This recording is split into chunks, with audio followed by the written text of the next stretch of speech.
So now, of course, moving away, and before we get to some of these bigger fights that are happening later this year, like Pavlik, Williams, and Pacquiao, Cotto, you've got the Showtime Super 6 middleweight tournament, and you know, the first installment of that is going to be October 17th with Carl Froch and Andre Dirrell, and then we met Dirrell. Yeah, he is a cool guy. But you know, again, he is probably the guy who's least expected to go far because of the level of competition, the size. A little bit smaller. But you know, he seems to be, you know, saying that his camp's going pretty well, scoring 12 rounds with three different partners, and you know, he's a likable guy. You're rooting for him, again, rooting for all the U.S. guys. You know what I'm saying? Yeah, I mean, you've got Dirrell, you've got Andre Ward, you've got Jermaine Taylor, and basically then the other guys are, you know, Kessler,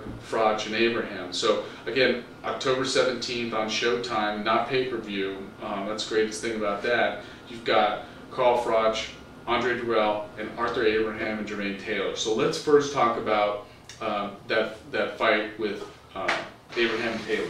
All right. Okay, so we've got Taylor, who a lot of people think is washed up and shouldn't be there. Maybe somebody else should be. You know, he deserves it. You know, well, you know, again, he's there. He has probably the most big fight experience. Best resume out of everybody. You know, against, you know, Pavlik. Hopkins and Pavlik and some of these other guys. And, you know, he's been in those big fights as opposed to some of these other guys. Now, if he's on the downhill of his career, you know, maybe this is his last opportunity to you know, create a name for himself and get back and win belts and be a champion. So the motivation should be there. He's looked good, you know, against Lacey, but I think anybody would. At Roy Jones did. Roy Jones did. But you know, I think again, I said all along that Dirrell is my dark horse, and maybe that is because he is the underdog. But you know, he has that young, strong, fast, good defense style that Froch has. Froch is a little older. Taylor Abraham, how do you see it and how? Well, yeah, exactly. Taylor Abraham. The fight going. Yeah, I mean, as far as that fight goes, I think what I like there is I like Abraham, even though I think that I'd love to see Taylor win, you know, and resurrect his career. But I just think that Abraham, even though he is just so unappealing to watch, and the guy just wins, you know, and he's real accurate with his punches, and he doesn't use a lot of energy, you know, in movement. He's like a rock that kind of moves around, and then, you know, once he starts firing and starts catching you in those later rounds, I mean, like, you know, the second half of the fight, you know, he usually wins. So now again, he's fighting probably the best opponent he's ever fought, Taylor. So by far, you know, and the size differential should be there too, in favor of Taylor. No, Abraham's. Is he a little bit bigger? Yeah, well, Taylor, he's fought at 168, I think once or twice. You know, when we fought Pavlik, it was 160. Hopkins 160. So Taylor's kind of moving up. He's kind of like Andre Dirrell. Mm-hmm. You know, I like Taylor. I think, you know, Abraham's a slow starter. I think Taylor's going to get about 4 or 5 of the first 6 rounds in the bag, assuming he doesn't run out of gas like he's been known to do and outwork himself and get tired. I think he wins this fight, you know, unanimous decision. Yeah, I think Abraham's just going to be a little too slow. I know Taylor likes to engage and he likes to mix it up, but, you know, hopefully he learned his lesson with Froch. And wins his 8 rounds, and then, you know, hits the brakes, slows down, you know, loses a round or 2 without, you know, getting clocked with a big punch, and wins the fight and moves on and fights somebody else.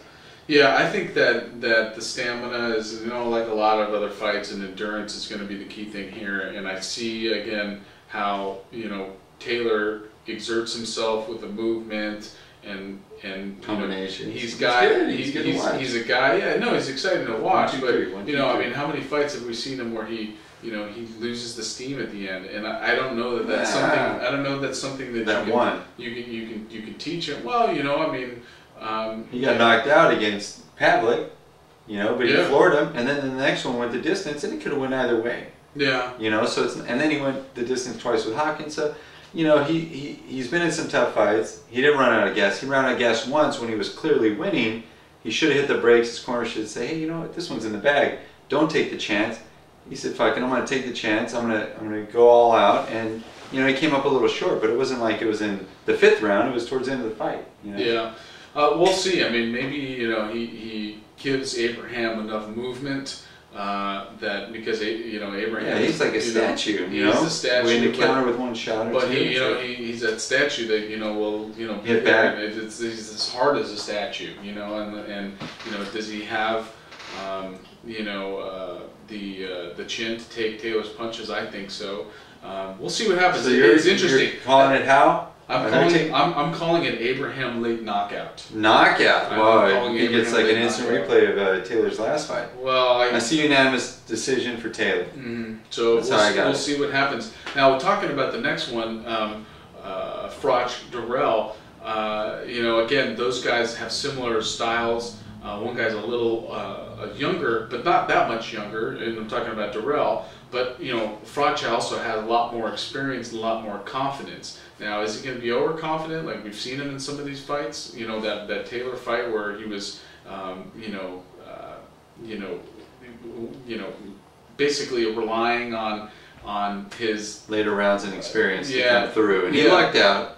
There's no guarantee that was going to happen. Yeah, you know, well, if it did, he would have lost. Yeah, and it wasn't even just that round and that second. I mean, if you look at that fight, Taylor, Froch, that was a fight that, you know, you could see that tide turning, like in not just that 12th round, it was like 9, 10, 11, you know, so, yeah, I don't know, I like in the fight, because I've already said that I'm on the record for saying that Dirrell's dark horse. I like Dirrell. We'll see what happens. You know, it's going to be interesting. I think all the fights, and then of course you got the Kessler-Ward fight that's happening in November 21st. Well, again, all these fights are on Showtime. We got to call how that second fight's going to go. Well, we got to get it on tape. We got to get some feedback and see how other people think. Yeah, well, what do you think? I mean, you like a Dirrell split decision. I think it's going to be close. I think Dirrell's going to get a lot of the early rounds, and then I think he'll lose some of the middle to late rounds. I think he'll do enough to win a split decision. Yeah, I think it's going to be a fight. I think it's going to be close. Yeah, I think it's going to be a good fight, and I think that, you know, you're not going to see a unanimous decision. I think it you know, again, it could go, you know, to either guy's decision, but I like the split decision for Dirrell as well. You know, we're going to find out where that fight's at. Is it in the States or is it across the way? I believe that that is going. You know, yeah, I don't know. We'll find out where that is, but it's, you know, it's on the Showtime website, and again, those are the two fights that are on. Ask everyone how they see it.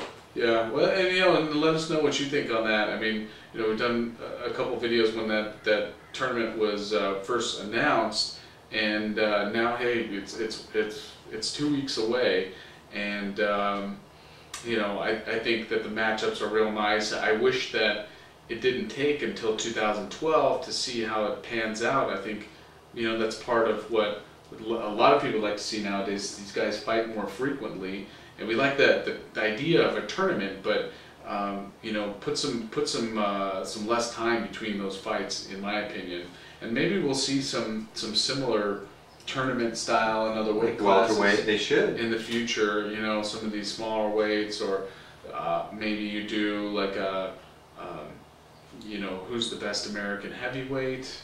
I don't know. I mean, you got to do something with the heavyweight division. Yeah, yeah. You want to get some viewership.